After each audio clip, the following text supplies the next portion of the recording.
Welcome to the Culture Climate on the Sister Speak Show. I'm your host, Sister Speak. The Sister Speak Show, where contemporary meets vision, sound, and action. A talk show for great minds that create, inspire, impact, and evolve. Sister, spiritual inspiration shared through the arts. Sister, spiritual inspiration shared through Ayana, but you better call me Sister Speak. Welcome to my first time listeners. I thank you so much for choosing to listen to this episode. We hope you come back for more and add us to your listening shuffle. To my faithful listeners, hello, how are you? How's everything going for you today? I thank you for tuning in again to another episode of The Culture Climate. On The Culture Climate, we're covering what others are afraid to cover in the village with with controversial conversations, taboo subject matters, facing our inner needs and exposing the enemies. That's what it's about, as well as local, national, international news that is affecting the village. Oh, brothers and sisters, tonight you're in for a treat. This morning, this afternoon, whenever you're listening to this specific episode, you're in for a treat. And this is going to have a lot of people, I'll say some people in the village, upset. But we're not here for emotions. We're here for logic. We're here for panacea. We're here for solutions. We're here to make a difference. We're here to definitely have conversations that are not being held as often in the community. There are other platforms to talk about this, but the awareness is not as highlighted as it needs to be. What are you talking about, Sister Speak? Well, what you talking about? Okay, this is what I'm talking about.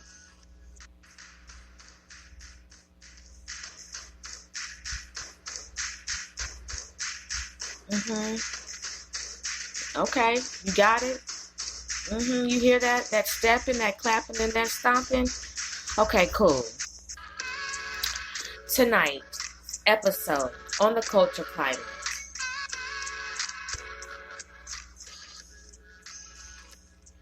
Death before degree. Hazing in fraternities and sororities. Yeah. It's real life. It is real life. And it has to be talked about again. We have to have this conversation again.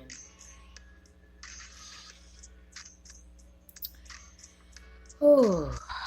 Sometimes you just have to take a deep breath because you know the energy that you're going to have to use in order to fight in this warfare with the sword of truth and everything that I'm getting ready to have to share in order to raise more awareness and to hopefully help somebody from being hazed.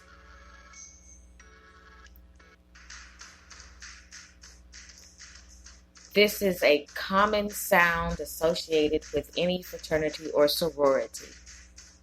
And this is a lot of the reason why many brothers and sisters are interested in joining fraternities and sororities, as well as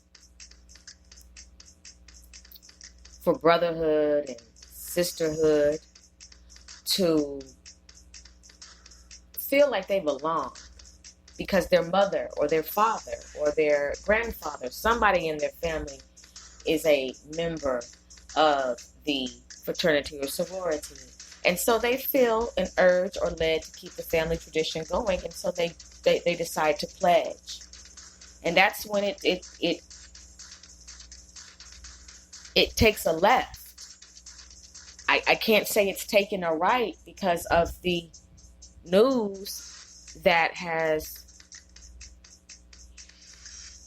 been televised about the hazing incidents in these fraternities and sororities on Black college campuses. And it's not a thing where you put your finger over your mouth and don't say anything. No, we're going to talk about it today. So let's just get into it. And I don't want any background music for this.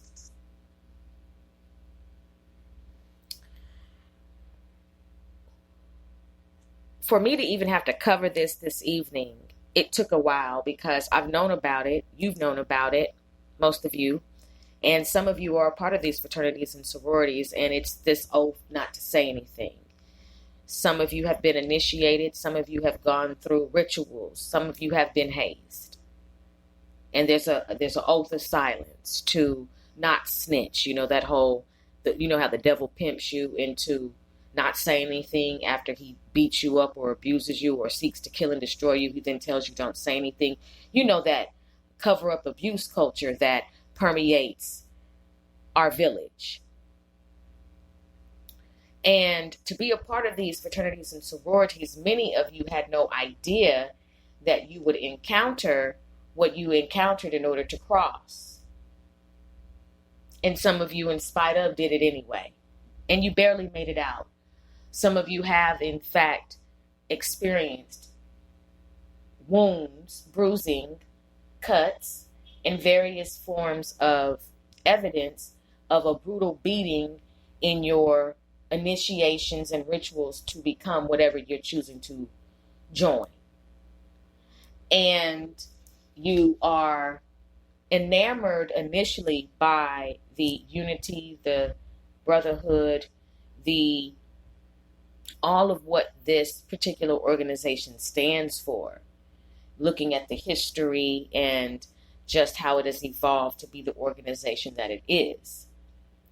And most of the foundations of these organizations is supposed to be of integrity, dignity, honor, respect, spirituality, brotherhood, sisterhood, unification. But in fact, that is not the total case. It's not the total case because of the rituals that are done.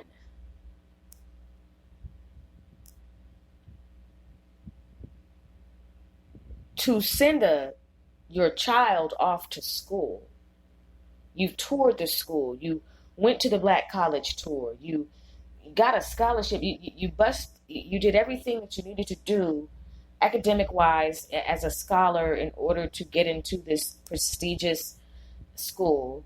And one of your dreams, and not only was to be admitted, but to also pledge.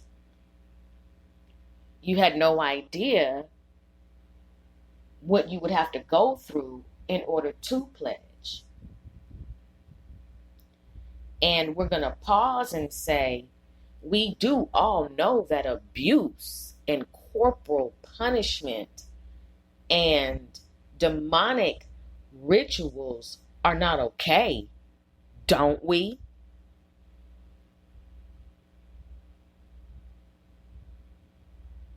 I mean, we are aware of the fact that what is done in secret has never been done in secret in totality.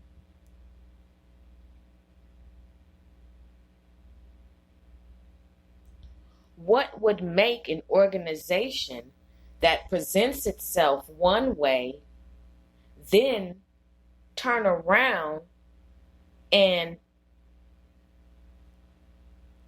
have the mask fall off once you are selected to join, recruited?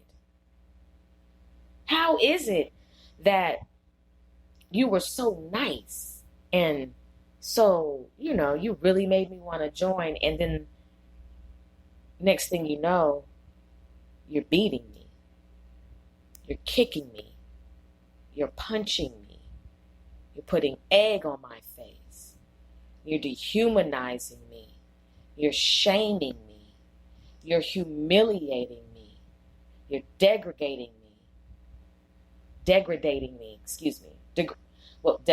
and degrading me. You are putting me in a position of being dominated just to be a part of this sisterhood or brotherhood. And pause again. Why is it again that your organizations do this? What are you able to righteously respond with that would ever convince someone in their right mind that your rituals and your practices for someone to cross are demonic? They're demonic. How is it that you're okay with doing this to your brother or your sister? I'm speaking to you in the village. I didn't take the oath. I didn't join. And I'm not here to bash you for joining, because obviously there's a lot of enough bashing going on within the fraternity or sororities as it is, according to the news clips and the research that I have been doing extensively. There's no need to add more salt to the wound. You all know what you do and what you have done and what you have endured. And the question on the table and the question before you is why? What in righteousness would make you say, I want to see another human humiliated in order to be a part of this? And what is it that is now, because I'm going to keep it 100, what is it that is so great about your fraternity or sorority if in fact this is what you have to do in order to join? I don't want to hear about your community service. I don't care when you were established. None of that. We're going to put a pause on the history. I'm going to ask you about the energy, because it's an energy. It is a low vibrating energy that preys on the vulnerable, the ones who are sisterless, brotherless, motherless, fatherless. It is an energy that hones in on the ones that have this specific energy. It must be. So hunting is the word, but you say recruiting. Seeking whom you may devour is the objective, but you call it recruitment. I don't care how pretty you are. I don't care how handsome you are. I don't care how good your body looks. I don't care about anything. I don't care about your GPA. I don't care about your community accolades. If in fact, in order for you to join your organization, this behavior has to happen. All of it is out the window. Because dying to belong is an energy. And if we do not deal with abandonment issues, being neglected, issues of negligence, if we do not deal with not being popular or being a pariah, if we don't deal with these issues that we have, this energy that we have, we will be susceptible to joining any organization and allowing them to abuse us in order to join. But take an oath, don't say anything. And if you do, we're going to threaten you, because we believe that the spirit of fear is how you should live your life. We're going to dominate you, be demonic, be God in your life, and tell you not to snitch. And if you do, there are consequences. And not only that, we will start a smear campaign and have other people be our flying monkeys to further make you be an outcast, because how dare you say no to abuse? Demonic energy, humiliation. Excuse me. I have attended sorority parties, fraternity parties. I've seen the fun aspect of it, but at what cost is now my question, because me participating in a party without the wisdom that I have now and knowing what I know now versus what I knew then, how many of those brothers and sisters was I partying with? How many of them were humiliated? How many of them barely made it? Like, this is real talk. At what cost are you willing to join a fraternity or sorority? And are you willing to die before your degree? because that's what they're going to try to do to you. You can't tell me that your initiation and your hazing rituals, you can't tell me that people haven't died from it. You can't tell me people haven't gone to the emergency room for it. You can't tell me that people have not committed suicide as a result of the torture that they have experienced at the hands of your fraternity and your sorority.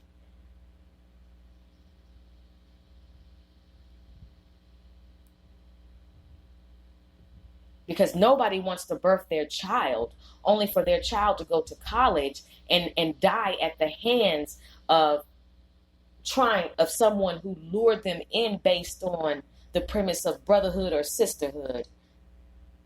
And then they have no idea that their baby is at college experiencing their last days because they want to be a part of this organization.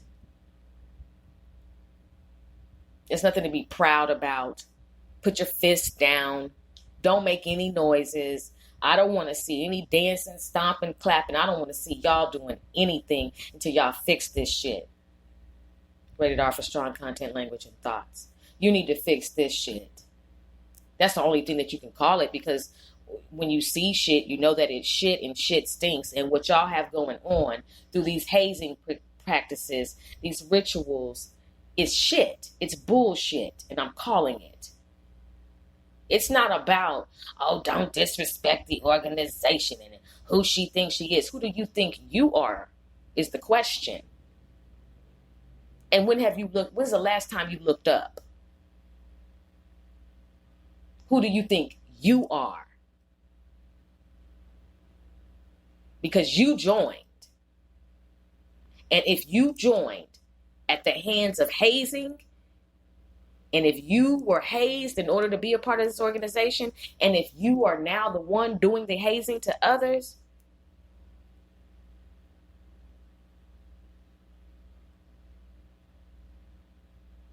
I guess you don't think you'll reap what you sow. What makes you different? How am I able to spot the difference between you and the colonizer? Explain this to me. Everything that I have researched and read about the hazing practices and the ritual remind me of slavery and what the masters did to the people in the village, our ancestors. And I just want to know, how is it that your energy picks up that energy and expresses it onto others, which lets me know that you're possessed. You're possessed by a fallen angel type of energy. This energy, it crawls. So how is it that you represent a Black college and talk about Black unification, Black brotherhood and sisterhood and community service and all of the accolades that your specific organization stands for and has achieved? How is it, and you talk about how we had to fight to get here and integration and how education was this and this for our people. And I'm not taking away from what it was for our people, but I'm saying this is the propaganda that you push, because you take what it was and you use it to twist it and now make it be propaganda. So how is it that you do this through this type of propaganda? Meanwhile, you are just like the people who you had to fight for education to get. The very people who put the dogs and the spitting and everything that we experienced, the lynching and all of the torture and everything that our ancestors went through, and then now you acting just like the people that did it. What distinguishes you from a white university, an all-white university that wants no niggas in it at all? What is the difference between the treatment? And this goes on in every sorority and fraternity, but I'm speaking about all shades of brown people today, because that's who I am and that's my experience and that's what I know. I'm asking the question today: what is the difference between your college campus and a plantation house?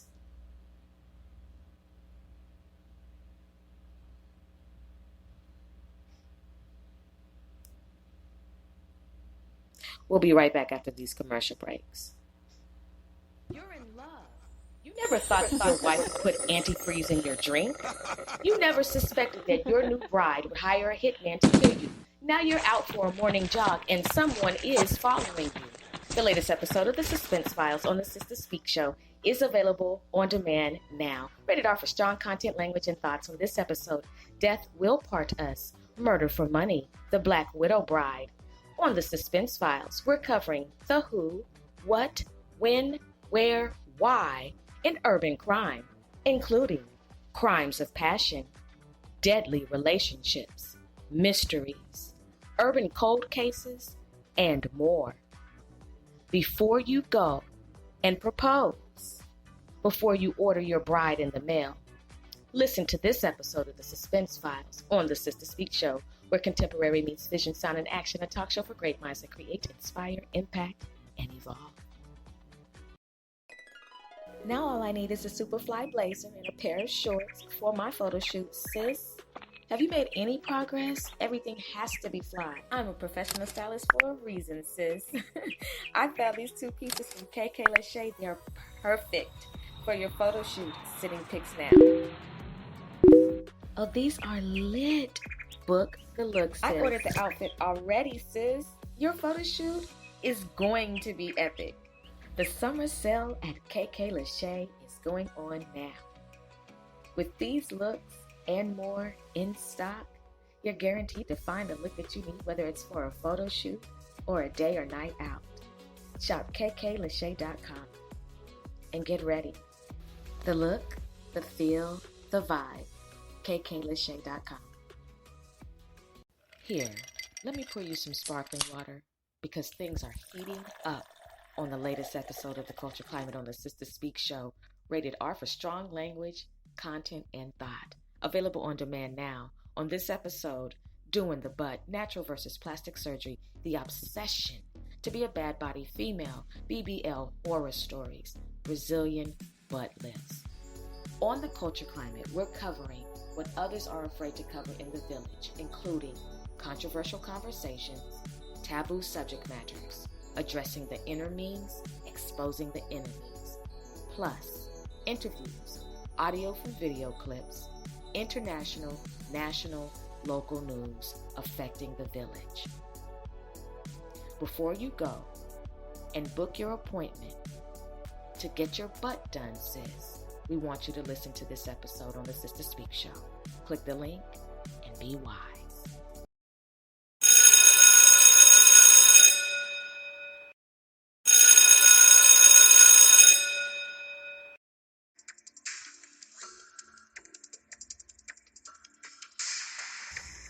Welcome back. You are listening to The Culture Climate on the Sister Speak Show. I am your host, Sister Speak, the Culture Climate, covering topics that others are afraid to cover in the village. Getting back to it, the question still stands. What's the difference between your organization and a plantation? You tell me what's the difference. Everything mimics the same type of behavior, corporal punishment, everything. All of it mirrors the same. So what's the difference? How are you different than what was done to your own ancestors? There are people you know for a fact in our bloodline, in our lineage, with our ancestral history, that we come from slavery, that our ancestors were slaves, and that they went through some extremely horrific times. So why are you now reenacting those times under the guise of brotherhood and sisterhood? I just have a question for you today, tomorrow, and any other day that you're going to continue to practice this fuckery at this point in time. So ratings R for strong content, language, and thoughts. I mean this because there's no other words that one could use to describe the behaviors that are expressed through these rituals, these hazing practices to make somebody join and to cross. Why do they have to be humiliated? Now, let me tie this into something here. Humiliation is a form of what one has to do in order to reach a certain level of celebrity. It is an orchestrated contract. In order for you to get to the next level, you must be humiliated. So liken that unto your organization, and your organization says, in order to get into this organization, to this next level, this quote unquote rite of passage, which is really a wrong of passage at this point in time, this left of passage, in order to get here, you too have to be humiliated, as if our people have not been humiliated enough. As if our people have not endured a level of our confidence and esteem and our very image being hunted and preyed upon, lynched, torched, and any other term of sadomasochistic, demonic, caveman, low vibrating, Hades, Sheol, Guyena, lake of fire, principality behavior. It's no different.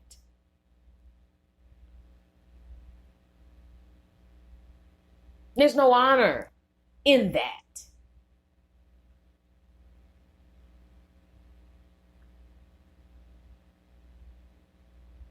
I don't care what your codes are.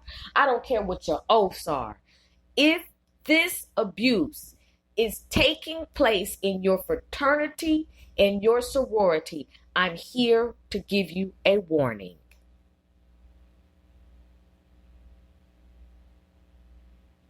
And you need to receive it. The Lord would not have me, the Most High would not have me talking about this if this were not a warning episode. Somewhere along the line, I don't know why it has even gotten this far. However, none of you presidents and whatever type of administrative status you have with these organizations, you're aware of it. You can't say you're not cognizant. It's been brought to your desk. It's been you have been made aware of it, and so many times the abuse and the rapes and the assaults and the killings are swept under the rug at universities and even high schools. Why is that? So the fact that the news is still being produced with these segments about hazing lets me know that somebody's not doing their job. And so I'm gonna tell you how to do it. I'm gonna tell you how to do your job, because somewhere along the line you are complacent, you're blind, you're deaf, and you're hollow on the inside if this is still going on. How could you talk about me like that? How could you be a part of an organization that humiliates our brothers and sisters in the village? How could anybody? How did it happen? Who was the one that said, this is what you do in order to join a fraternity and sorority, but they have to go through this? Who is the master of you all? For real, because don't say the Lord. Do not say the Most High God. I'm not even going to hear that today. The Most High God did not tell you to humiliate your brothers and sisters and beat them up, bruise them, and make them drink urine, blood, and do all this other type of stuff, sleep deprivation, financial exploitations, and all other type of demonic activity. The Lord didn't tell you to do that. And if it's not the Lord, it is the devil. So I don't want you to, try to run out the room. Let's just deal with it. What has possessed you and your organization? Because it needs to be exorcised. It's demonic. I'm not for it at all. I'm not for it. The stories that I have heard are horrific, and it should not happen. And these are our people. Our people. But you don't belong in the village because you're not abiding by the rules and conduct, the rules and the codes of conduct. You are a colonizer's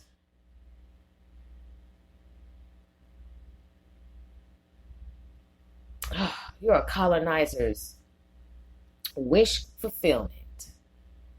Look at us. Look what we taught them. Can you believe it? How gullible they are. Look at them. They're doing the same thing that we did to them, to their own people, but they want reparations.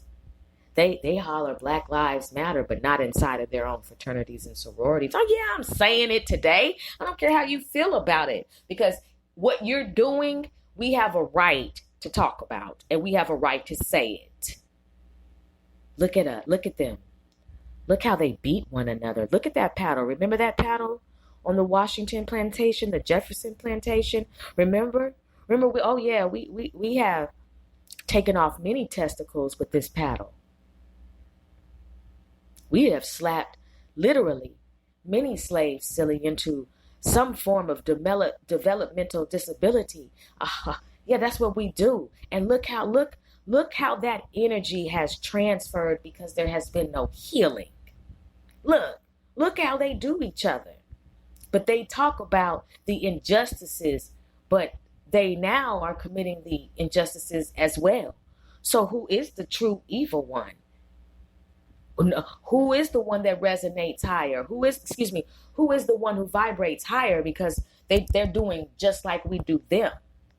They've got their foot on somebody's neck, but they over here protesting about George Floyd. But look what they do in their hazing practices. Yeah, I'm talking about you today because what you do is not cool. You are in the village being an abuser, and that same energy of we're going to abuse you, rape you, pillage, plunge, but don't say anything, is the reason why your children have there's a high potential for that energy to find your children.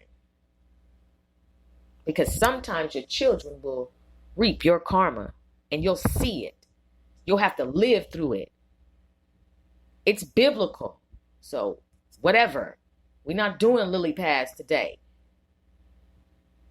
You need to get out your iPad and you need to scroll the word and you need to also get the Apocrypha so you can link some things together. I'm talking to you today.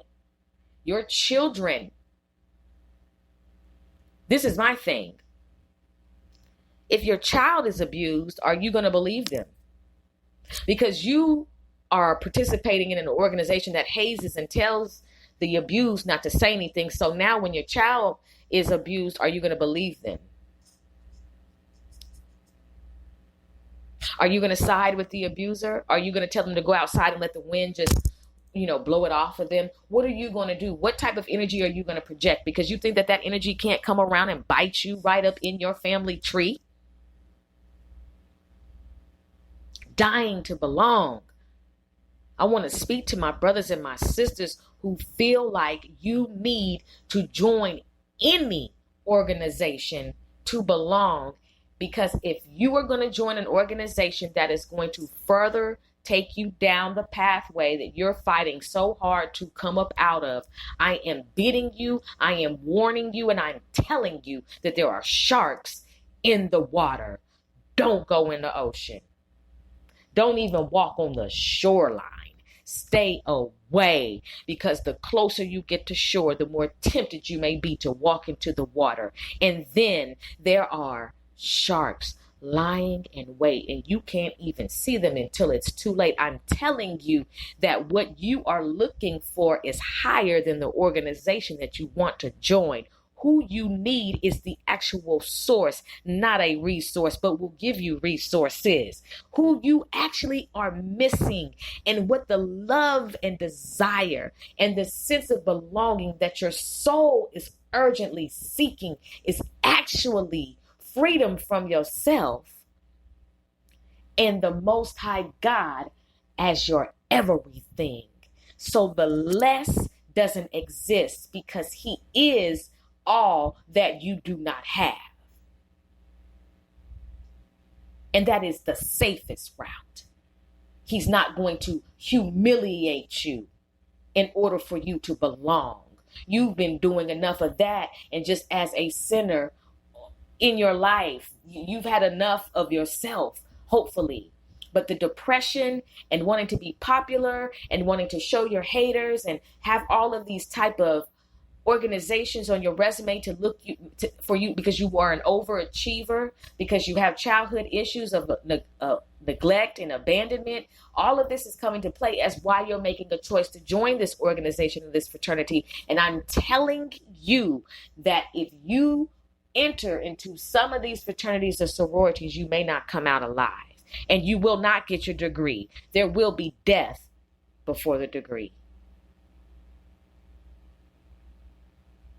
Death before degree. Our people are wrong for what we have done in this initiation process to join the organization. And there is, as I mentioned before, there is no difference between what you do and what has been done and what is still being done. You are agents of it. You still are putting the energy in the air, and that energy has to be balanced. And if you don't do the clearing work, and if you don't stop this bullshit that you're doing within your fraternities and your sororities, I'm telling you, the Lord is going to come through. And when he comes through, there's nothing you're going to be able to do about it.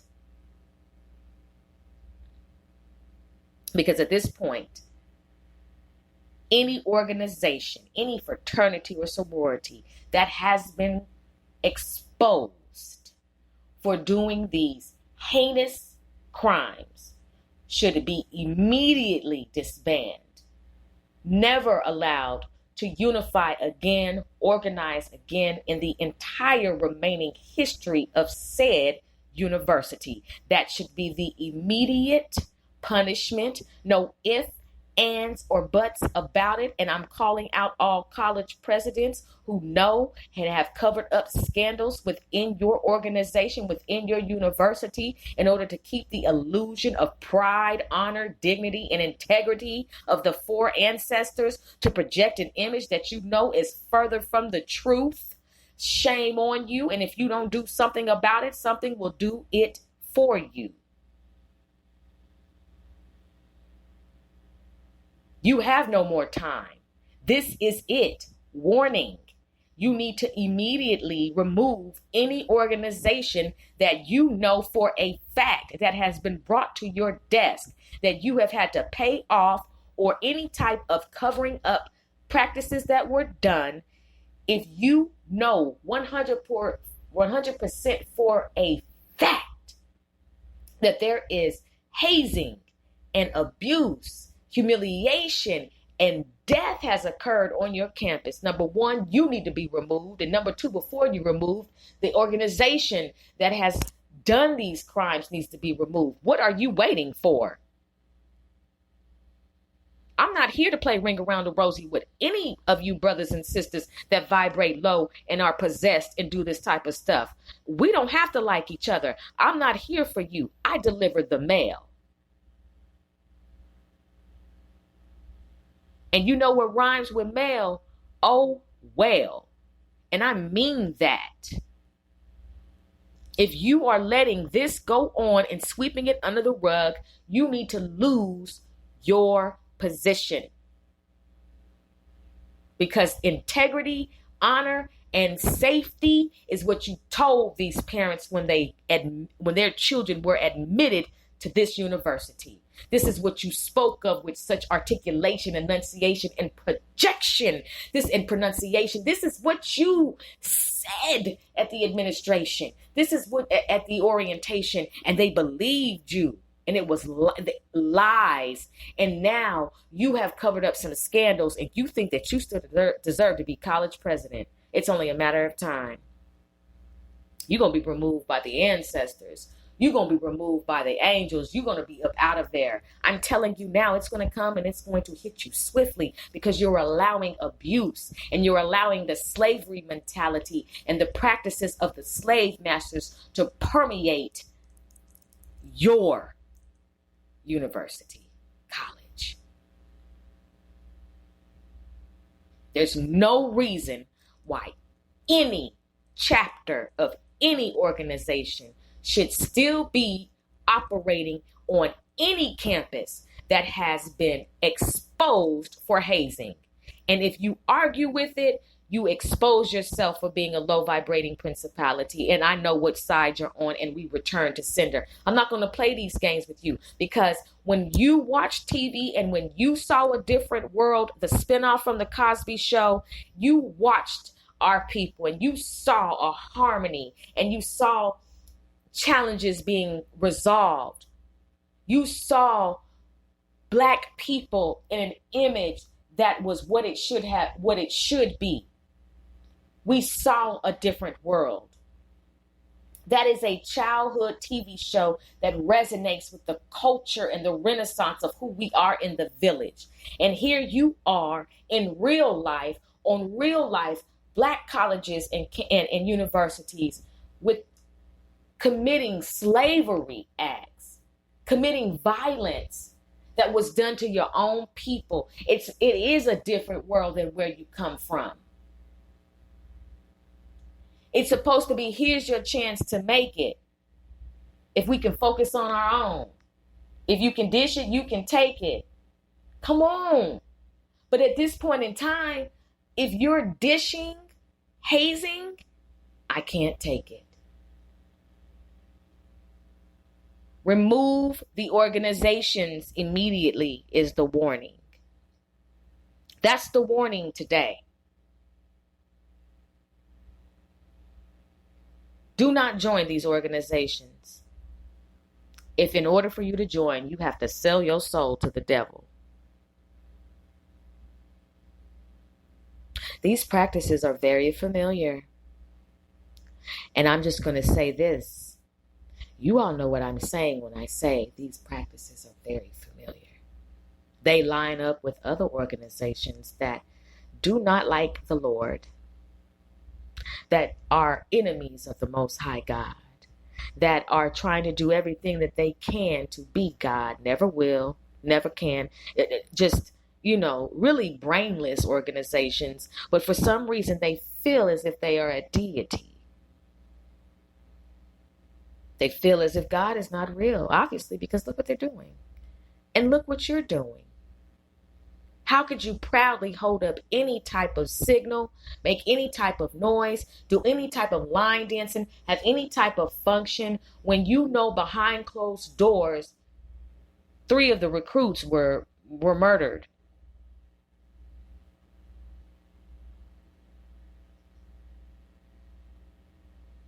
You make that make sense. You can't. Death before degree. Hazing in fraternities and sororities. Brothers and sisters, I have a clip for you all. This clip is brought to us by YouTube from ABC, CBS affiliates. And these are for educational purposes only. This is definitely to raise awareness about hazing and the injustices and the lack of punishment, it seems, that is going on Black college campuses and in universities. Historically, Black college campuses and universities as well.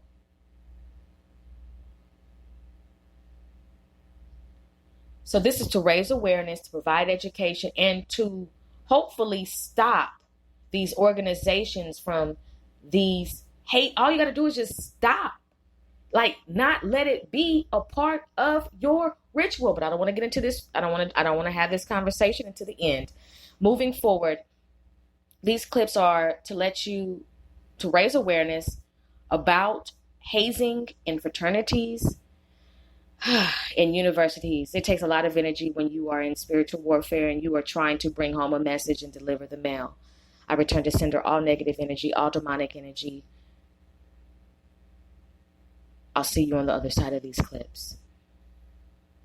Well, police right now are waiting for the results of an autopsy. So all they're saying is that this is a suspicious death investigation. But the family of this young man believes that hazing was to blame. 20-year-old Tyler Hilliard should be getting ready for his junior year at UC Riverside, but he died suddenly this weekend. His family doesn't know why.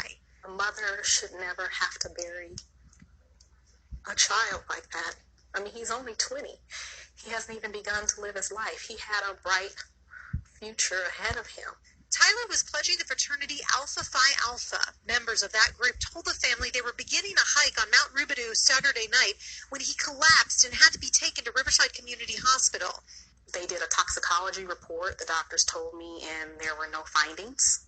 When Tyler's aunt looked through his phone, she found messages referring to hazing activities that had been going on for weeks. It appears other pledges may have suffered injuries. There are texts like where the group is saying, don't tell anybody we had to go to the hospital. If they ask, we had to go to CVS really quickly.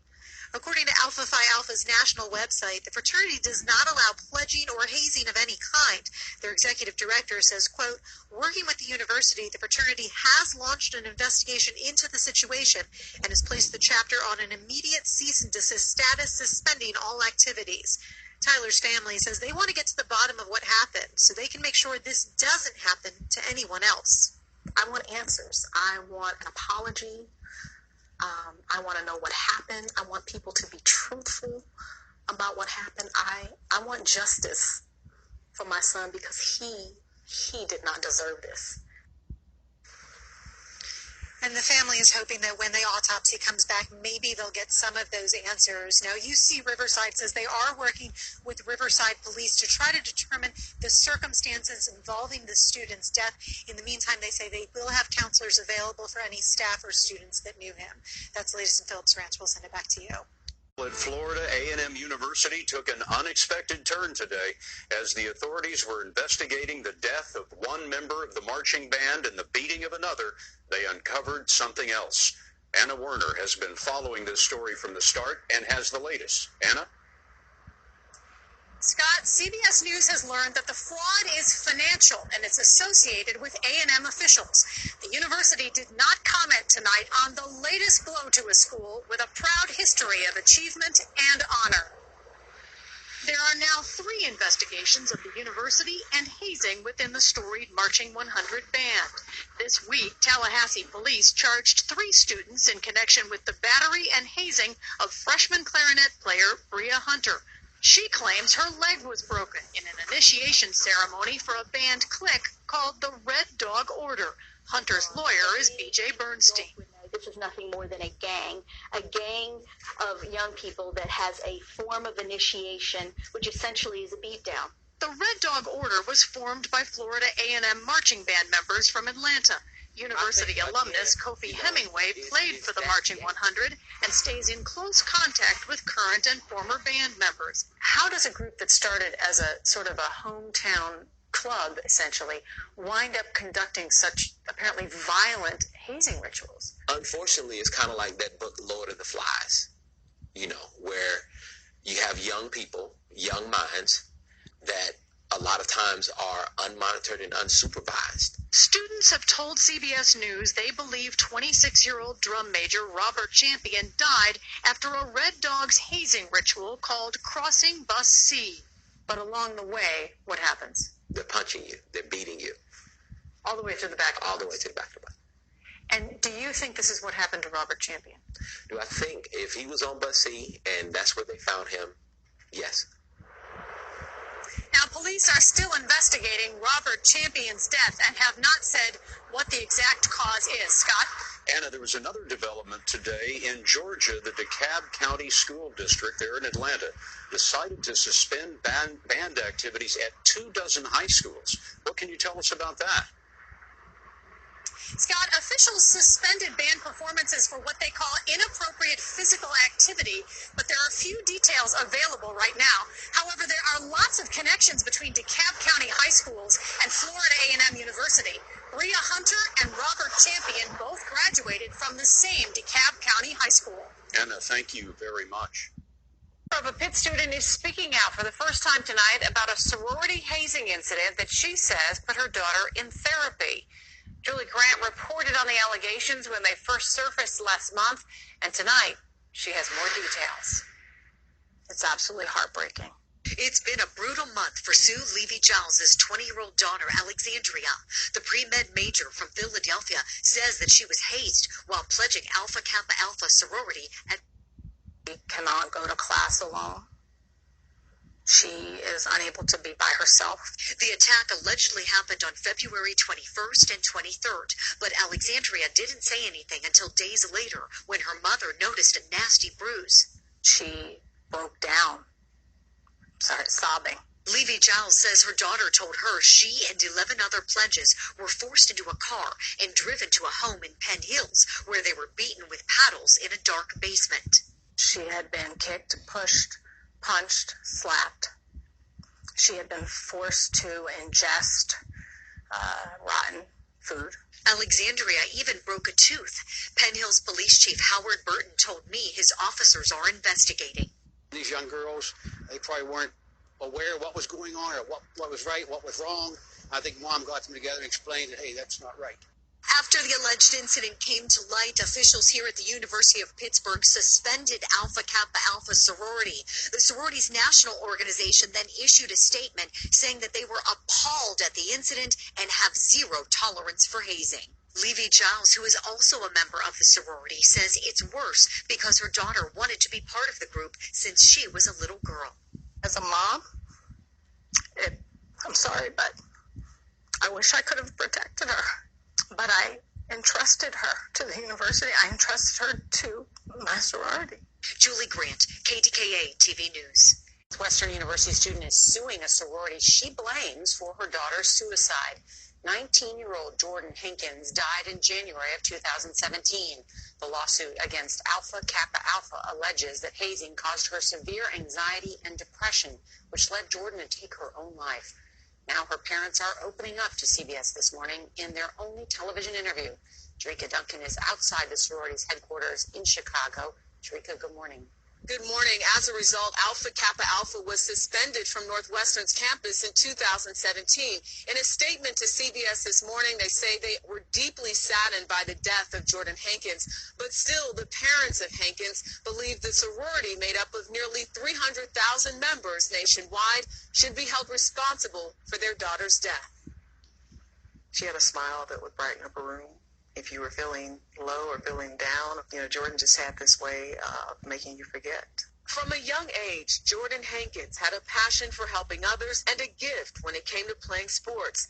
She won a full ride to Northwestern University on a basketball scholarship. Going forward, I hope that we keep the same energy. Her sophomore year, she told her parents, Felicia and Walter Hankins, she wanted to join a sorority as a way to serve others. Did hazing even cross your mind?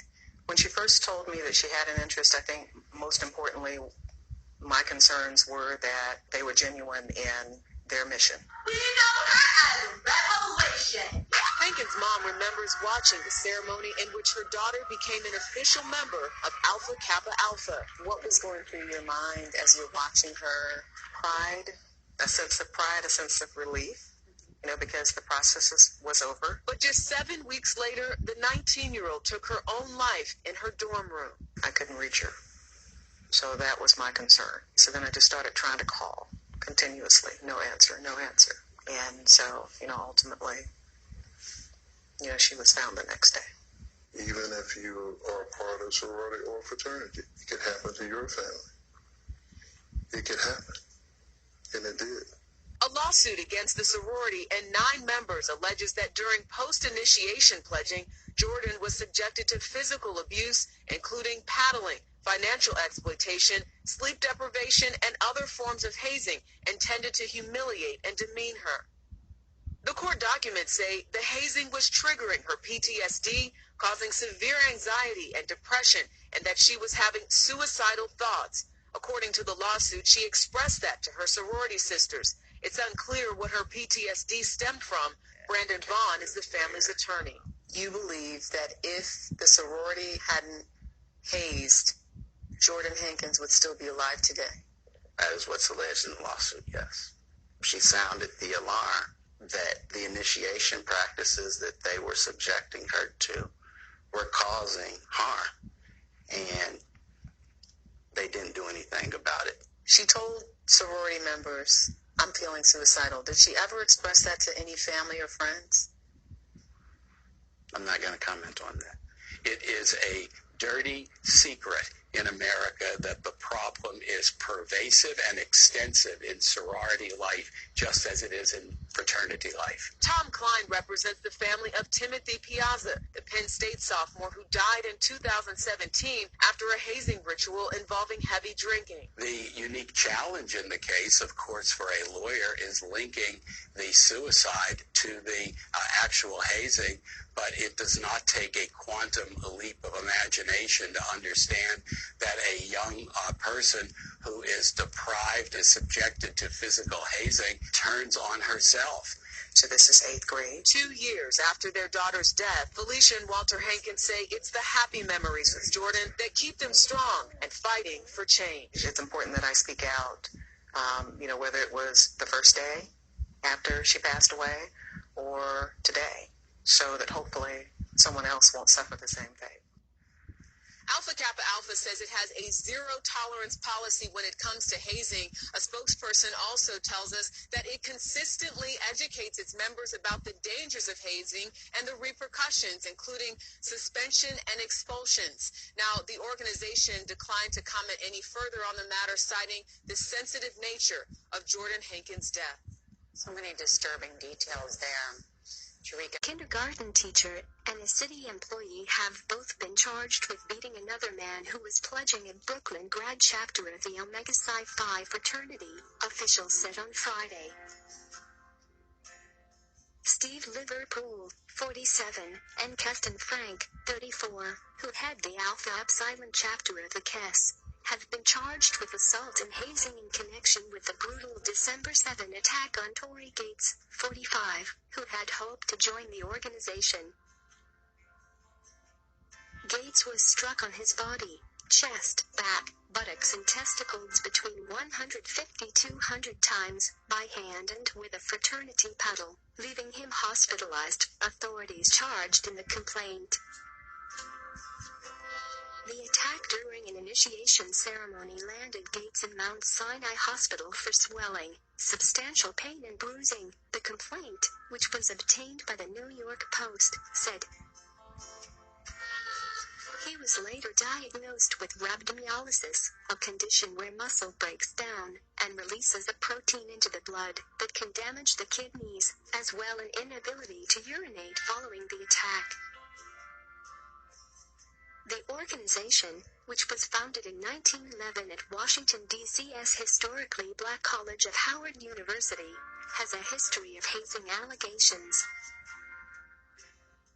In a statement provided to the Post, Chris O'Neill, a lawyer with Omega's Office of the Grand Counsel, said while the external police-led investigation continues, Omega Psi Phi Fraternity Incorporated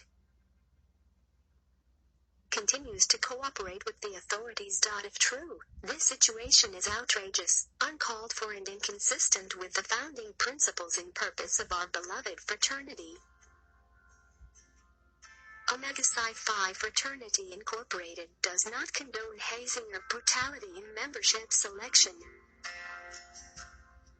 The website for the Brooklyn chapter lists Liverpool as Basilius, a Greek term generally translated to mean king or emperor.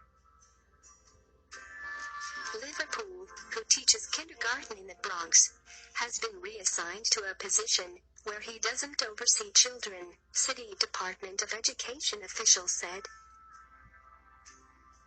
Frank, who is designated as the keeper of peace on the fraternity website, is an employee of the city's Department of Social Services Human Resources Administration. Share this article. Share after Frank was released on Friday of his own recognizance, he was seen outside his home and asked about the incident. At that time he told a reporter, "I don't know what you're talking about." A representative for the Department of Social Services told the Post, "Our employees must be held to the highest standard, and we take allegations of misconduct very seriously. Appropriate action will be taken pending the outcome of the criminal matter." In addition to Liverpool and Frank, 3 other people were taken into custody following the beating of Gates. It was not immediately clear if any other people were charged.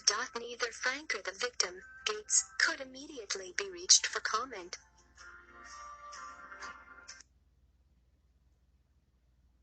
It hurt. It's something I'd never felt before. Bowie State University student Kevin Hayes is describing both the emotional and physical pain. The junior and Army National Guard member says he endured pledging for the fraternity Alpha Phi Alpha at Bowie State last year. Even blurred out, you could still see the bruising Hayes claimed to receive on his backside during that time. The lawsuit says frat members selected him for the fall membership intake process in 2013, and from September to November of that year, almost every night, he says he was required to attend sets where he told WUSA 9 frat members slapped him, body slammed, punched, and paddled him, punished him if he didn't recite fraternity information correctly. It's hard for me to quit something once I stop.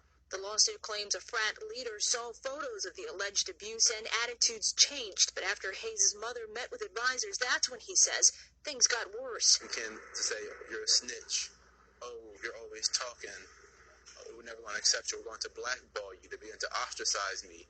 Not just the members in the fraternity, but people that they knew. His mother didn't go to police, but attorney Jim Bell says that shouldn't matter. They have a duty under Maryland law to make him safe. Bell says school advisors never had medical personnel examine Hayes or any of the other students pledging, which is why he has 3 men associated with the frat named in the lawsuit. Calls to the men named went unanswered today. Bell tells us, This is not a laughing matter. It's not a wink-wink matter. This type of stuff kills people, and it needs to stop. There's something that must happen so no one else after me has to deal with these issues. Hayes also told me he still wants to be a part of the fraternity here, saying what happened is not a reflection of the group as a whole.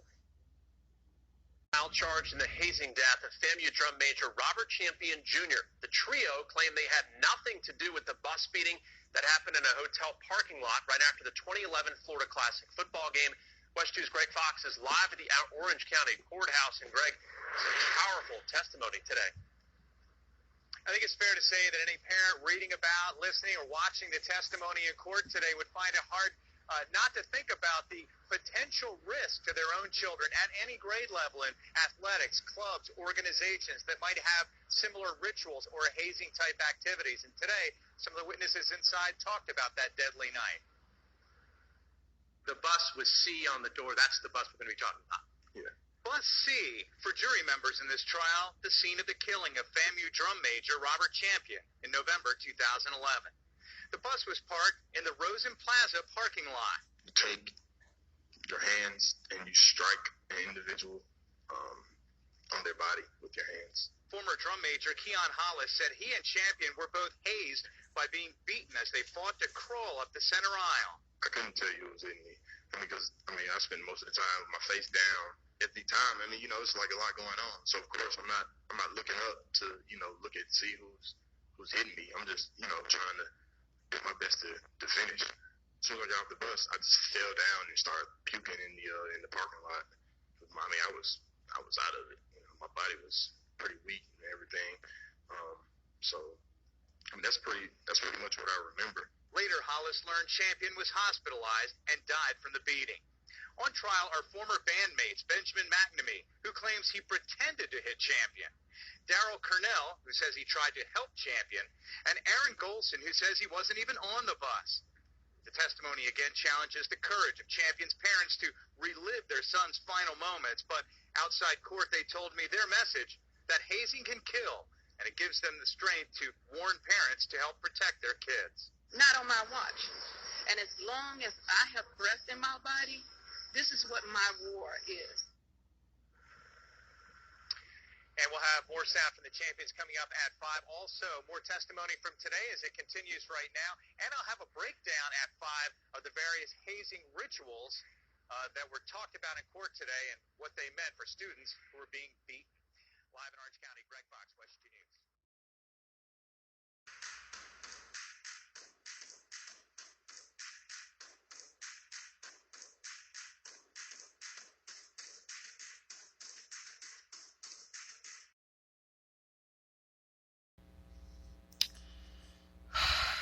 Welcome back. You are listening to the Suspense Files. Excuse me, no, you're not. You're not listening to the Suspense Files at all. It's just a crime. That's probably why you're listening to The Culture Climate. On the Sister Speak show, I am your host, Sister Speak. On The Culture Climate, we're covering topics in the village that others are afraid to cover.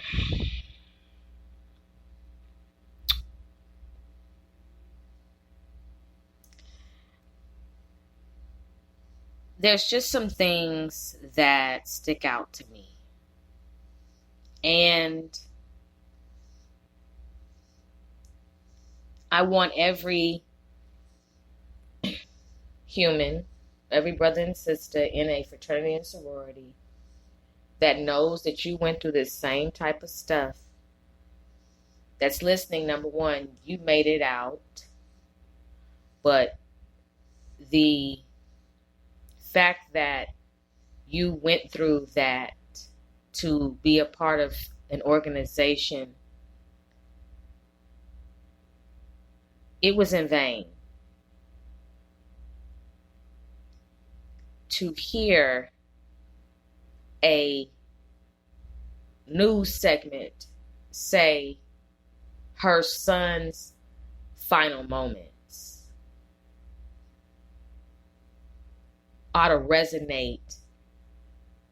But the reason why it may not is because when you're already vibrating low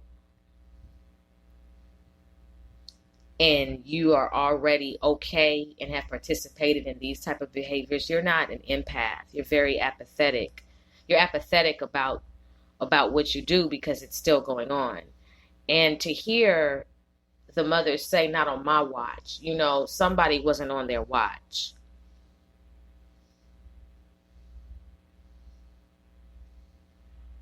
In a righteous way. Nothing but overseer mentality,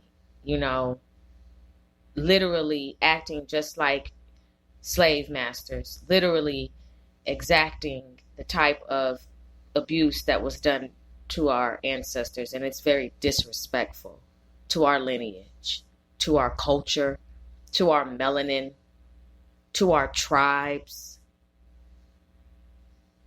to spirituality. It is very disrespectful. There is nothing honorable about it, as I had mentioned before. The young man in the clip said that he wasn't going to quit. What do you have to prove?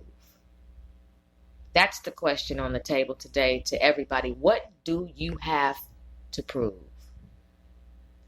That needs to be something that you begin to ask when you are in a very compromising position where your soul is telling you run, but your flesh is saying, but you're going to be a such and such.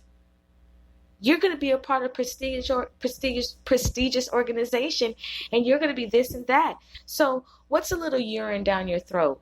What's a little bodily harm? You didn't do anything honorable by saying that statement. What you did was expose how you need therapy. And then you said you still want to be a part of the organization because as a whole, it does not reflect that incident. And how can it not? At the beginning of the day, your first memory of coming into this organization is that of violence, domestic abuse, emotional and verbal abuse, being subjected to defiling practices, being attacked. And how is it that you can disassociate those immediate memories with the overall essence, if there is an essence, of the organization? Because, it is a reflection. It's an energy. It is something that is passed down from generation to generation. We're living in an age where technology has advanced, where the printing press was not advanced, and where, access to news channels, everything has evolved with media. So there's a lot of things that were never televised, but it definitely happened. The same type of slave mentality, the slave master mentality. So how are you wanting to still be a part of this? You need therapy. You are in shock. When you look at the video and you look at this young man's eyes, he's in shock. There's something deeper going on. There's no melody in his tone. That he's almost a shell of himself. And that abuse will do that to you. Anybody who is in an emotionally abusive relationship, has survived or just has knowledge of it, these are some of the symptoms. And he still wants to stay, even though he got his ass kicked, even though he was humiliated. Let's move on. How is it that the AKA sorority is mentioned twice in these clips? Now, I wouldn't name names if I was going to wait for the names to come up on the clips. So all of the names that were mentioned in the clips, you need to pay close attention to this conversation. How is it, sisters, if I may call you that? I don't know if I can call you that, because your expression of your understanding of what that word is and the verb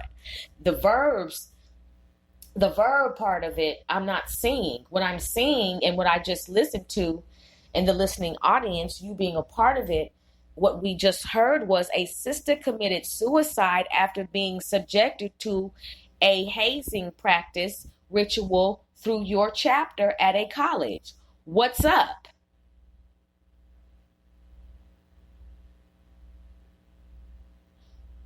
Beauty is as beauty does. We're going to throw out the stereotype of only a certain type of look joins all these sororities. We can look at all sororities and say, so all these sororities possess a mixture of images of people. So we're going to throw out all of that. And I'm just going to talk about the principles and the foundation in which your organization is supposed to project. But how is it that your organization, I don't give a damn where the chapter is. I don't care what university is at. I don't care if you were there or not. What I'm telling you is somebody who believed in what your mission was committed suicide as a result of the initiation process. And you need to deal with it. That should have never happened.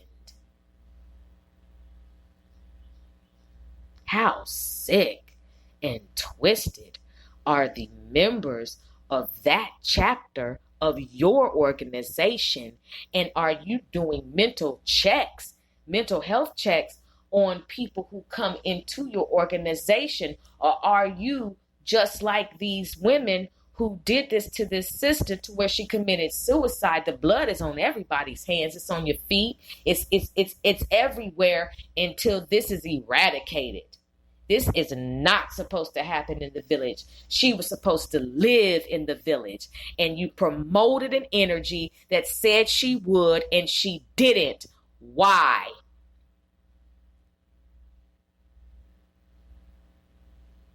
You know why. Possessed, demons, fallen angels, colonizer mentality.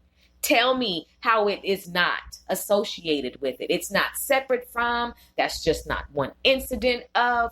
It is a hit that has penetrated the organization. And that chapter, if it is still up and running, shame on you. Shame on the president of the school. Shame on that chapter. And shame on the president of the entire organization if this chapter is still operating at this said university or college campus, because you should have paid for her funeral if you didn't. That family should not have had to spend a dime. That's the least you could do. Hazing. She never got her degree. Death before her degree.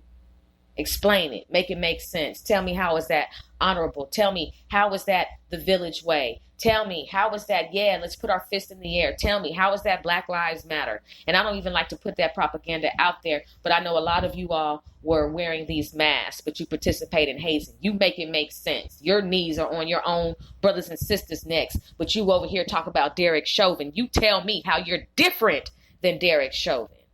I'll wait.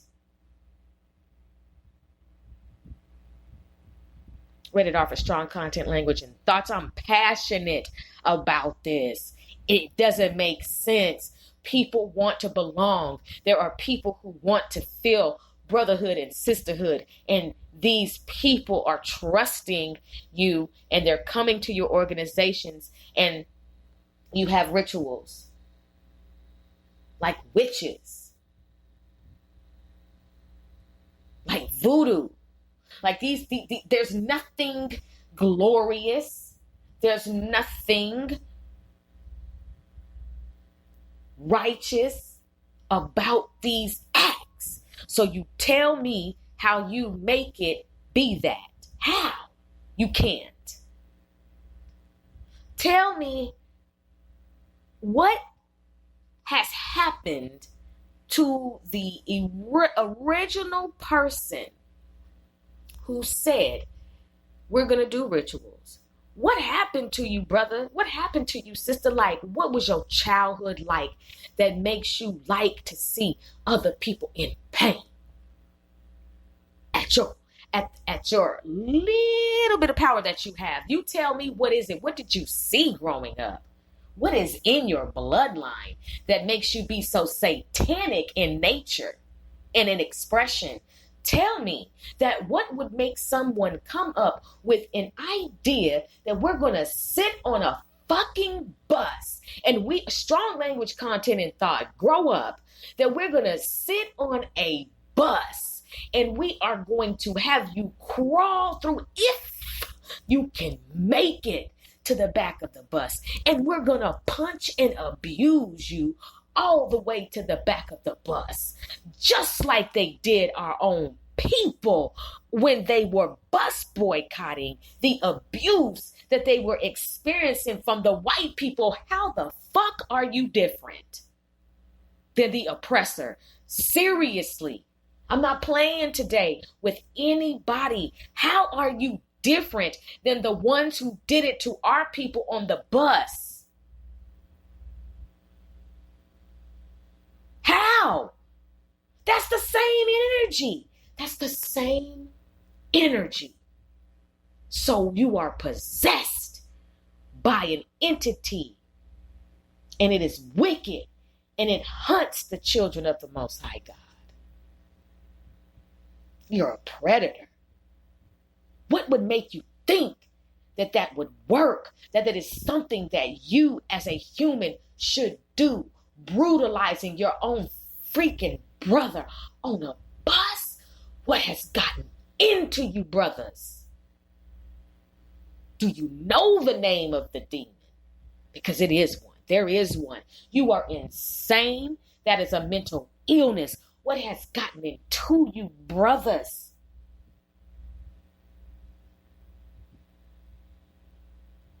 Are you abusers in your home at this current moment? Is this an energy that is in your home? Is your wife the victim of your rituals at home? I'm asking today because that energy says that it might be true. Getting off of the bus, having to throw up, in pain, and then dying. And then here it is, I wasn't even on the bus. That wasn't me. I wasn't even on the bus. That wasn't me. I wasn't even on the bus. I tried to help him. I didn't hit him. You were there, nigga. Strong language, content, and thought. I'm getting into the gutter with you niggas today, because that's what you acting like. You were there, nigga. You were there. And you acted because you saw you were on the bus. You tried to help him. If you tried to help him, you would have told him don't join because of the ass whooping that you got on bus C. Do you really want to talk about it today? Get out of here with that Captain Save a brother mentality. Get out of here with that. You weren't trying to help him, because if you were trying to help him, you would have told the first time that it happened to you and shut the whole shit down. So don't come in here with no cape today. Sit your ass on that stand and get your just due and get the tower, because the towers are here. You will not escape. You will go to a spiritual jail or you will go to an actual physical jail. How dare you come up with a ritual that beats people from the front of the bus to the back of the bus? How are you different than the civil rights movement and what our people endured? But then you want to go out and register people to vote. Get your phony black ass out of here. You ain't nothing but a house rat. I was going to say something else. I really was. I really was going to call you something else.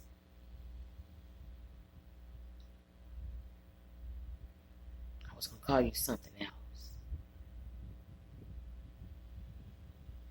Because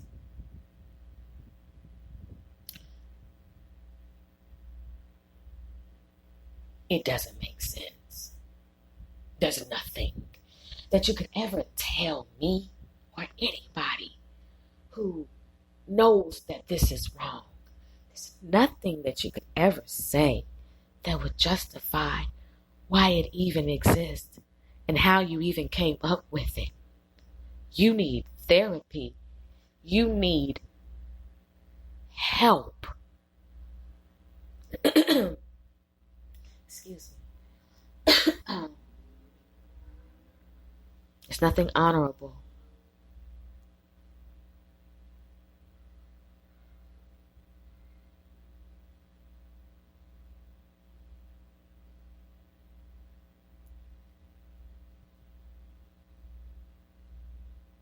There's nothing honorable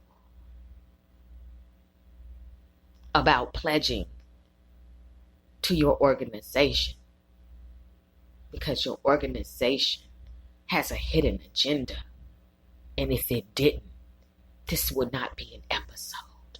Tonight, today, this afternoon, whenever, it wouldn't be. So how are you calling yourself the president of an organization and you have not fixed the shit and cleaned it up and gotten rid of it? There comes a time where you need to realize that everything has an expiration date. And because you all will not stop the organization, the Most High is going to have to come in and do it. Because our brothers and sisters are suffering from abuse that they have to keep quiet about. And it's almost like they have time traveled. And a lot of them feel like they are in the 60s and the 50s and the 40s and the 20s and the 10s and the 1800s. They feel as if they're going to school in Egypt and Pharaoh is the dean, the headmaster, the president. How are you different than the oppressor is my question. Or is the oppressor funding your organization? And that's why you have to do these things. I'm just asking because at this point in time, there's no fear that I have. It's the fear that you all should have of the tower that's coming.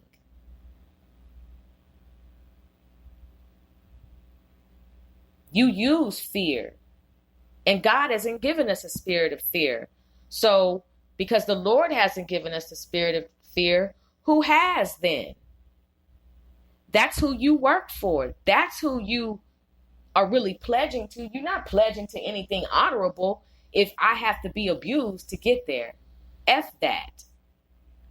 Brothers and sisters, we got to learn how to stand on our own. You got to understand what it is to be in solitude, what it is to be a hermit. You have to understand that you were selected to be set apart. You were never meant to fit into the popular crowd. Most of the time, the popular crowd has nothing going on. It's a whole bunch of hot air and illusions. When you are set apart, it's for a reason, because you are his. And he doesn't want you to be tainted by these groups that pretend to be something that they're not. He actually wants you to vibrate high. That's why he set you apart. That's why you do not fit in. And it's not for you to feel like, for you to feel depressed. It's not for you to commit suicide. And it's not for you to go out and recklessly endanger yourself and tie yourself to organizations that really have ill intentions and are there to prey upon you. You have to understand it is a blessing to be by yourself, that you're not alone, that the periods of where you feel lonely, that's just a fleeting energy that you can return to sender. You have to learn how to appreciate who you are and get to know yourself, because you are supposed to be a warrior. You weren't made to crawl from the front of the bus to the back of the bus and be hit by your own people and punched to be a part of an organization. No, you were made for much more than that.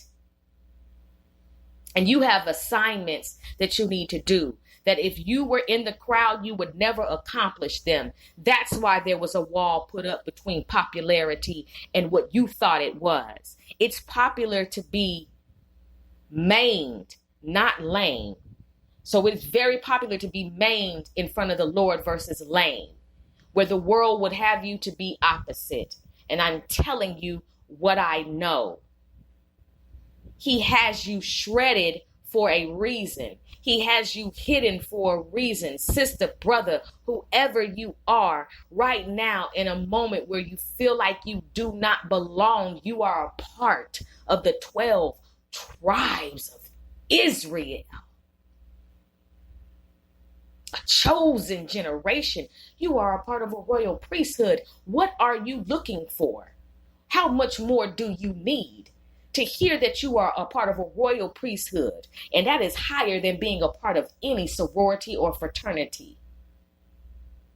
It doesn't get any better than that. And you don't have to be hazed in order to be a part of it. He already selected you. Now, did that hurt? Come on, somebody, today. We're going to set the captives free. We're not going to allow the devil to lie through organizations and seek to kill and destroy our brothers and sisters. Not a minute, not a second, not an hour within the village, not on my watch and anybody else that has you all surrounded. You think that you're going to win, you won't win. We outpower you with our high vibrations and our righteousness. We have been sent to decapitate this very type of behavior that is manifested in the village. Who let you in? Who let you in? Brothers and sisters, you do not have to be subjected to any organization that would have you go through these type of rituals. They're demonic. You are a child of the Most High God. He set you apart for a reason. He hid your beauty for a reason. He hid your gifts for a reason. You went through high school and experienced that for a reason. It was for you to come out, not stay in. It was for you to develop all the experience you need so you could set the other brothers and sisters who will go to high school free. It was so you could, and I will always say this, so you could become a motivational speaker, so you could talk about how the Lord visits you morning, noon, and night, how the Lord has been by your side every step of the way, how the Lord truly never leaves you or forsakes you, how the Lord has delivered you, how he has fixed your heart, regulated your mind, resuscitated you, rejuvenated you, set you free, removed curses, loved on you, held you, rocked you in the cradle of his arms, protected you. I'm getting emotional here. Praise God, from whom all blessings flow.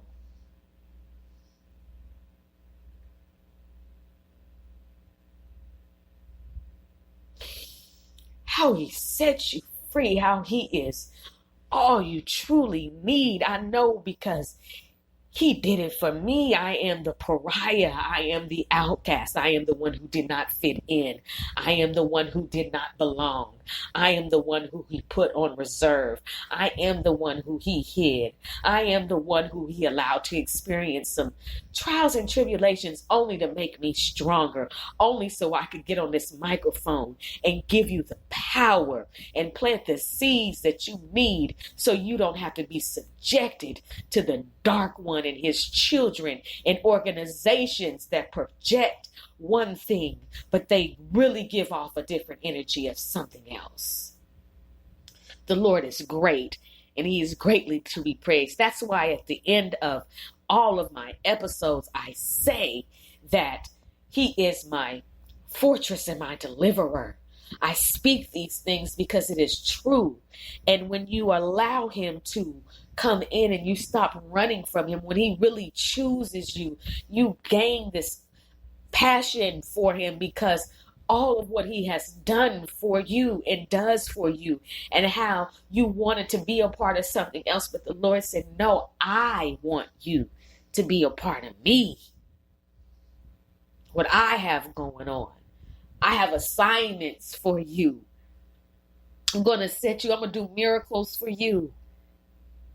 You're going to break the generational curses in your family. I don't want you to fit in with them. I know who they are. I know what they really represent.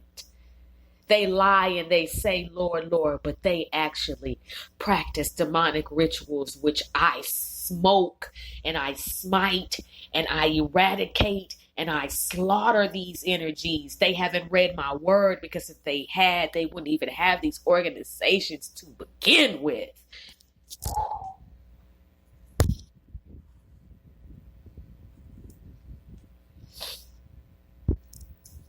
There's no tribe greater than the 12 tribes of Israel.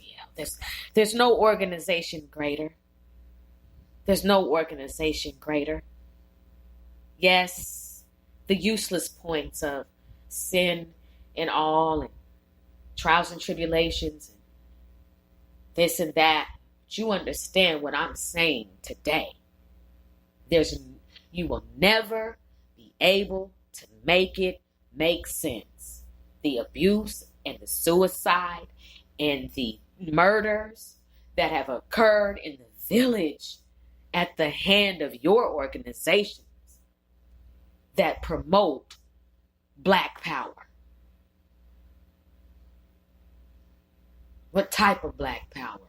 Is it Black magic that gives you this power? What type of Black power are we talking about? 'Cause your definition and my definition of Black power are obviously two different things, because the Sister Speak Show is for all shades of brown people. So I'm about brown power. So what is your Black power about? What is that fist about in the air? Is there some magic dust in there? What's in there? Is that the same fist that you used the night before to beat up your brother? I'm just asking, like, where has that fist been, and what type of blood is on that fist? What type of bruising, and what type of skin fragments, and what type of whose soul is on your fist is the question today.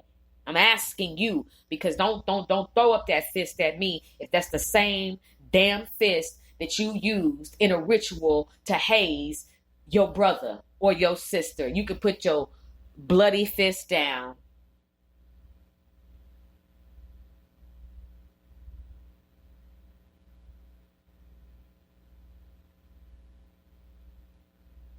I don't want to see any of this. You can stop it. I don't want to hear about anything. I'm not interested in anything but cleansing, healing, repentance, redemption,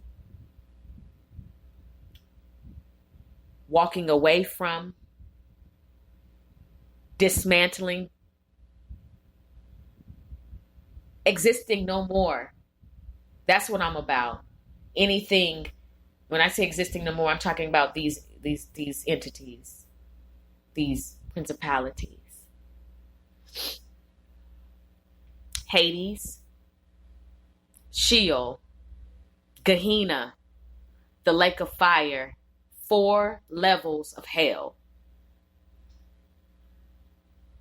And we don't have to go there. We don't have to go there. There's an option, and we don't have to do the things that come from hell.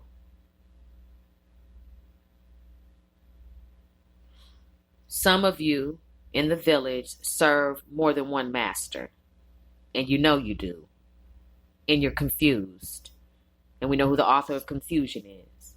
Some of you forgot or walked away from or never walked to the fact that the Most High God is the Alpha and the Omega.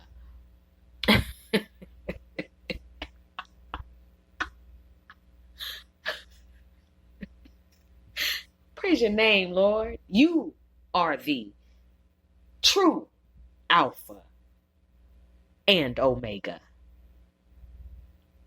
There's no Alpha or Omega like you.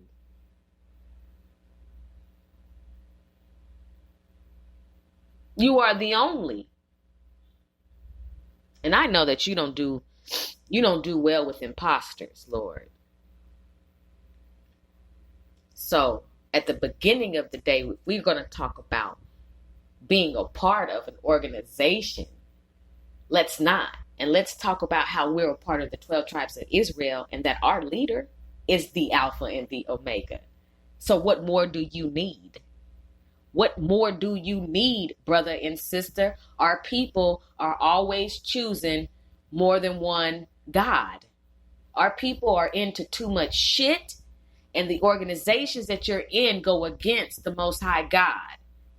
And I don't care what you say. These are facts.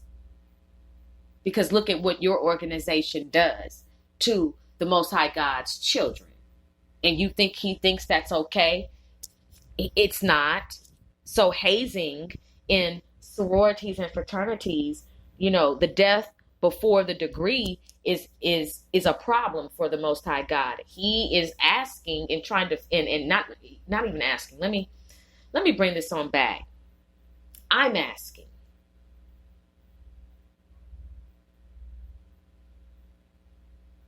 Why is this even a topic?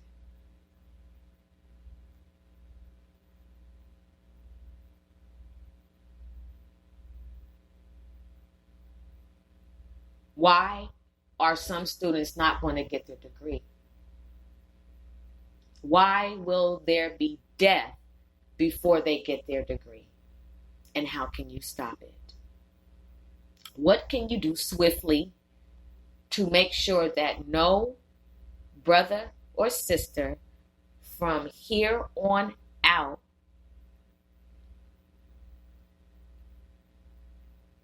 is hazed?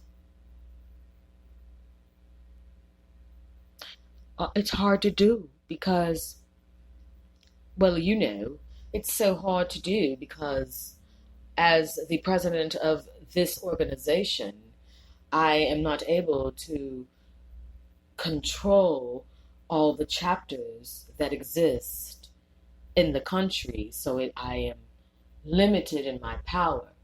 Don't y'all meet every year? Don't you all meet every year? Well, we do. It's just that,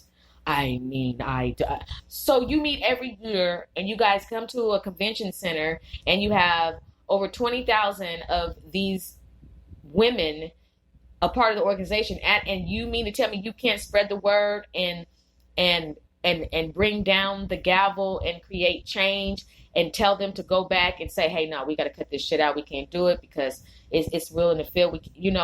What do you mean? Well, I never thought about it. I never thought about that. And I just, well, if you are not willing at your next organization to cut the bullshit out and cut the shit and put an end to this rated R for strong content and language, then your whole organization needs to stop running and lose its DBA.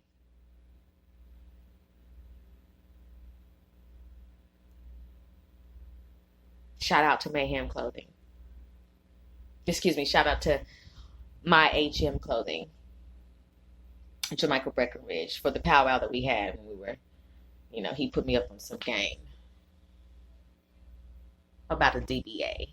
So, real talk. How are you going to fix it? How are you going to stop it?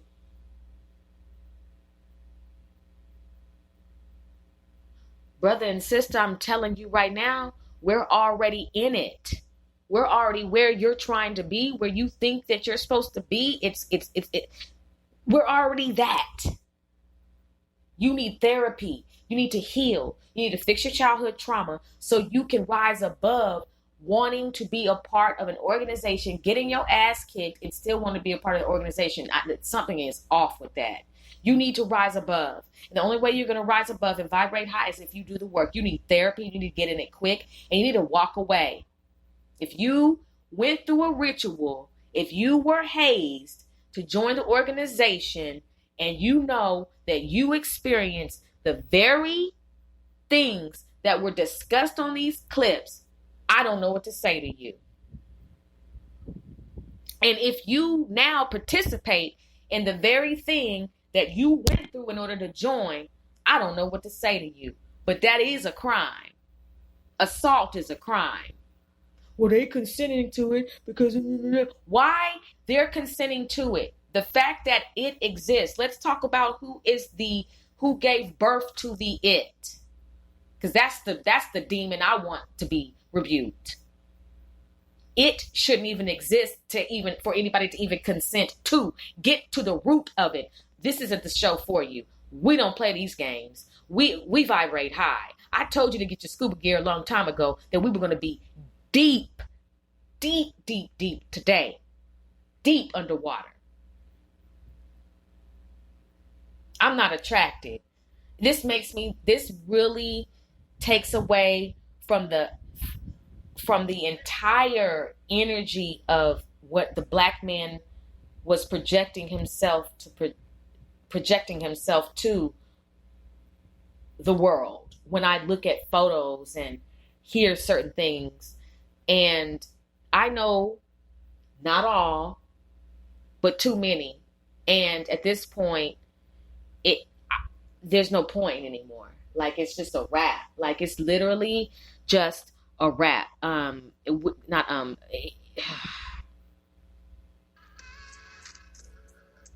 It's a wrap, brothers and sisters. It's a wrap. Nobody can make it make sense. If you feel disrespected tonight, so what? I feel disrespected.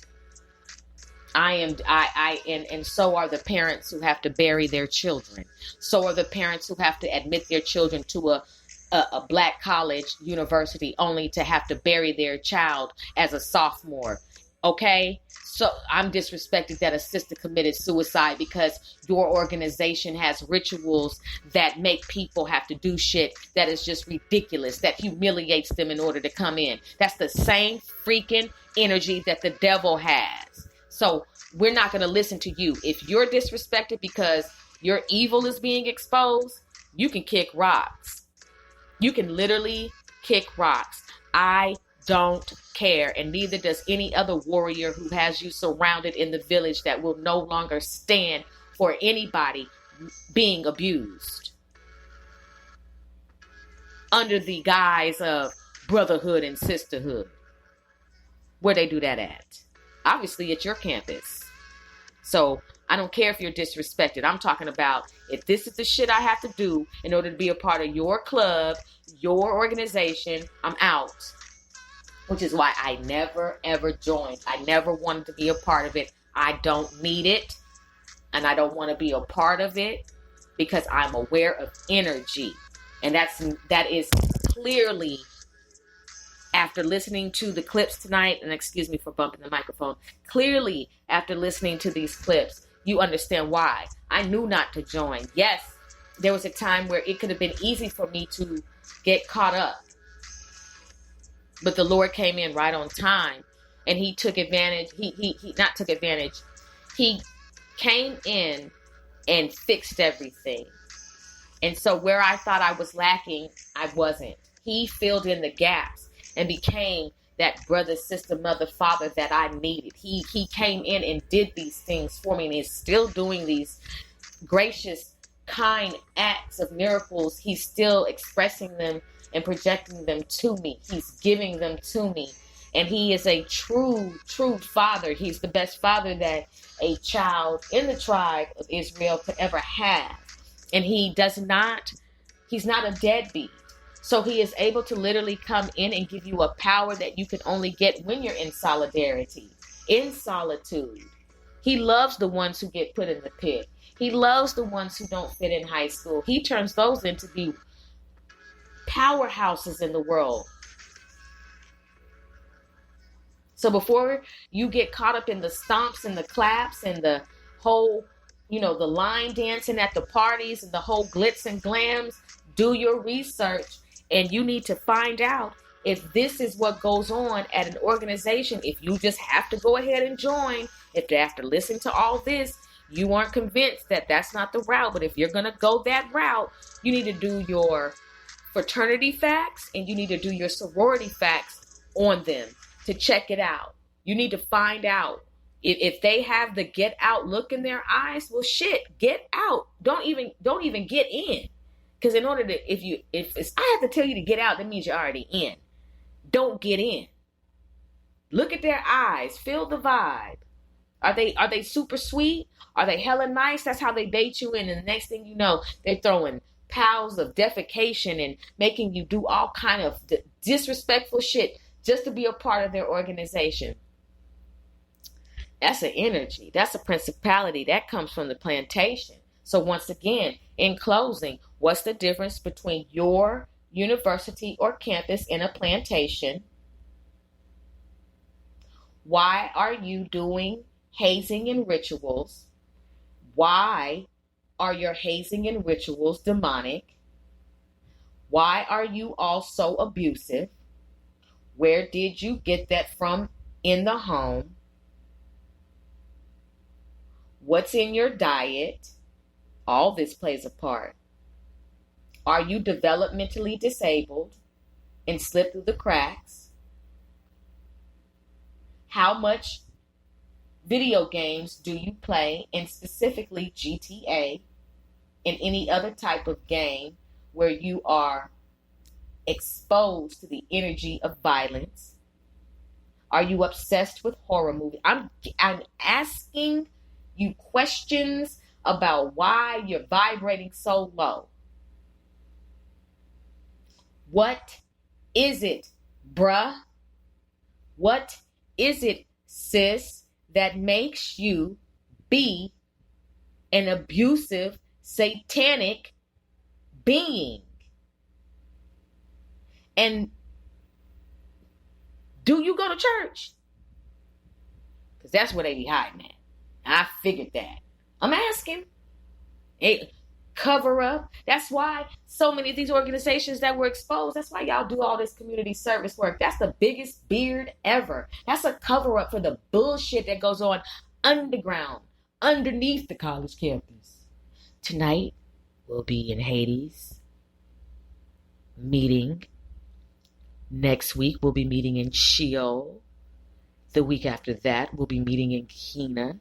And for our final act, the lake of fire. But what you don't realize is that your final act is your final act, because you're not going to survive the lake of fire. Keep playing with these principalities and these demons. Some of you all are unlocking principalities and demons that are not supposed to be unlocked. You're unleashing and playing with shit that you should not be playing with. Rated R for strong content and language. And it's real.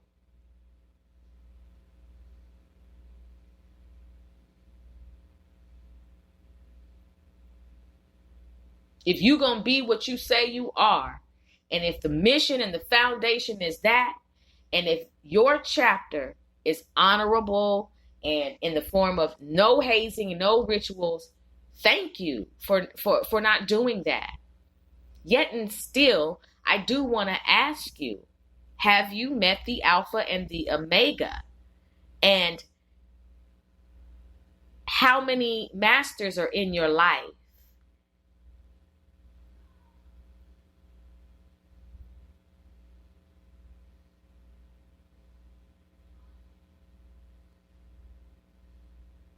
Are you benefiting the village? Or are you raping, pillaging, plunging, sodomizing, and defiling your own people with your fist in the air talking about Black Power and BLM and sign up to vote and let's not forget what Dr. King did and we shall overcome. Well, what should we overcome? We shall overcome the hazing and the rituals, hopefully. Hopefully we'll overcome the bullshit that y'all got vibrating in your organizations. That's what we shall overcome next. Yeah, the march isn't over. We're marching into your areas in the spirit realm and banishing this energy because it doesn't serve a purpose. So, death before degree. Hazing in fraternities and sororities.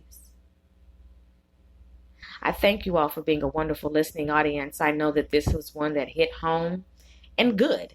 No apologies. I don't care, lily pads. Y'all already know how it is. When you come to the Sister Speak show, you enter at your own risk. You listen at your own risk. And if you have listened to this entire episode the whole way through, looking like you smelled some dirty diapers, That's obviously your judgment. It was your judgment to have to sit through and listen. There was a reason why you couldn't walk away from it.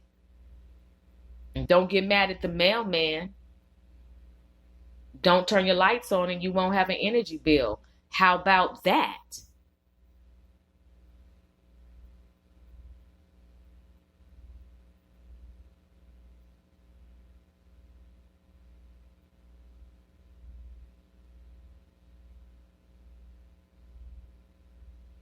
Now, I mean that. No apologies.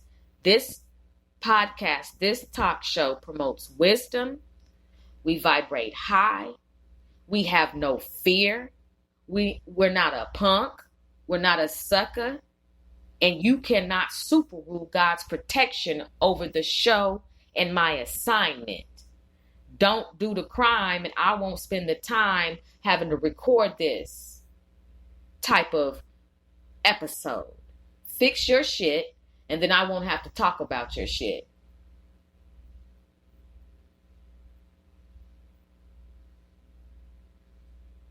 Because what you all do makes the village smell putrid. There is a landfill in the village, and the village should not have a landfill.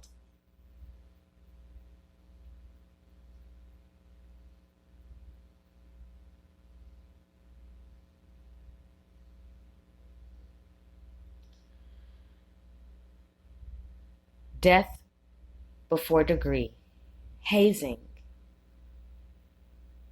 in fraternities and sororities. You've been a wonderful listening audience. If you don't like this type of talk, don't listen. But this show is for the warriors. This show is for the ones who are the light workers, the ones who have been given an assignment to be bold in spite of what the other people will say. I don't care. I am here to be a pleaser of the Most High God. I want to please Him. I have been delivered from being a people pleaser. I'm not going to say what you want to hear. I don't care if I know you and you're a part of any of these organizations. This is an assignment, and I have to say what I have to say. Period. I'm not going to hold back because somebody I know may be a part of what I'm going to be speaking about on any episode. That's not what this isn't about. This isn't to beat anybody up. This is about I have an assignment and I will not please you. If pleasing you means that I have to not please the Lord and then get in trouble because I didn't say what I was supposed to say when I was supposed to say it. Our people are always trying to silence the sword of truth. And a lot of you are going to have your tongue split by that very sword that you think that you're more powerful than. You need to understand how limited you are in your power and stop trying to punk people and stop trying to promote fear into people because you do effed up things and you do demonic things and you violate people and then you don't want those people to go and get help and to tell on you. Like, seriously, just hold your breath. Just hold your breath. Just hold it. Because at this point, why are you breathing in and out if that's the thought process that you have in your mind? Why are you on earth again? Oh, so we can get rid of this type of energy and banish it and forever end these bloodlines that taint the village. Okay, cool. Okay, now we understand. It's on you what side of the battle you're on. But for sure, you cannot silence God. And you cannot silence His children. You cannot silence the sword of truth. You need to humble yourself and stop thinking that you sit high and look low. You have no power if that's what you think. And you cannot use fear and intimidation to conquer your own people.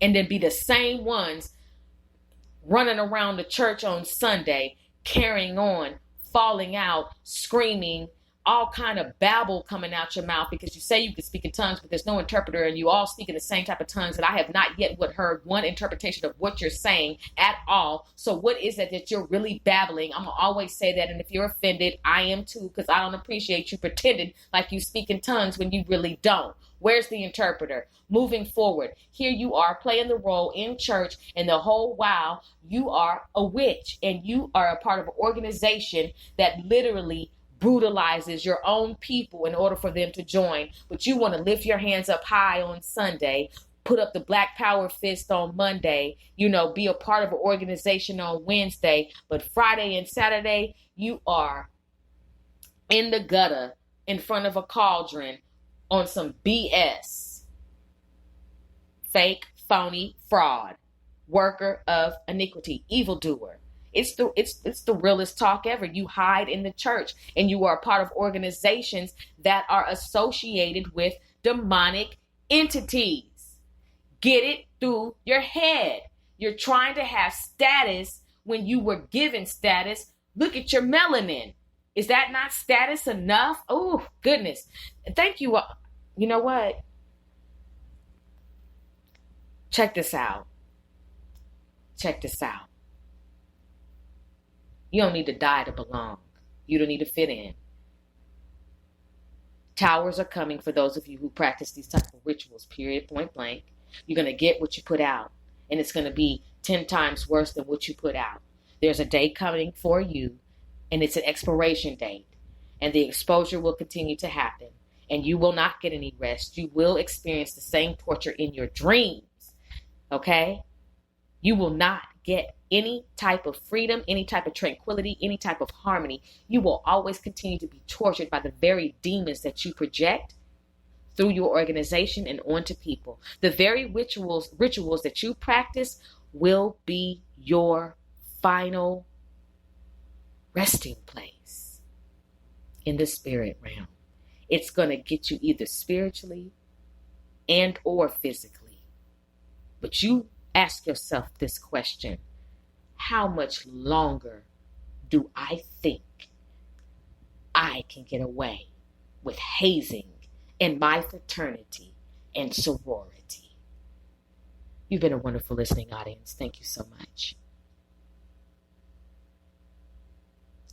Weeping may endure for a night, but joy comes in the morning. Yea, though I walk through the valley of the shadow of death, I will fear no evil, for thou art with me. Thy rod and thy staff, they comfort me. The Lord is my rock, my fortress, and my deliverer, my God, my rock, in whom I take refuge, my shield and the horn of my salvation, my stronghold.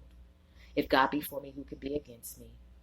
I will fret not myself because of any evildoers. I return to sender, and I reverse all black magic, voodoo, and spells. All negative energy is returned to sender, and it is automatically in your bosom, and it has an adverse effect immediately.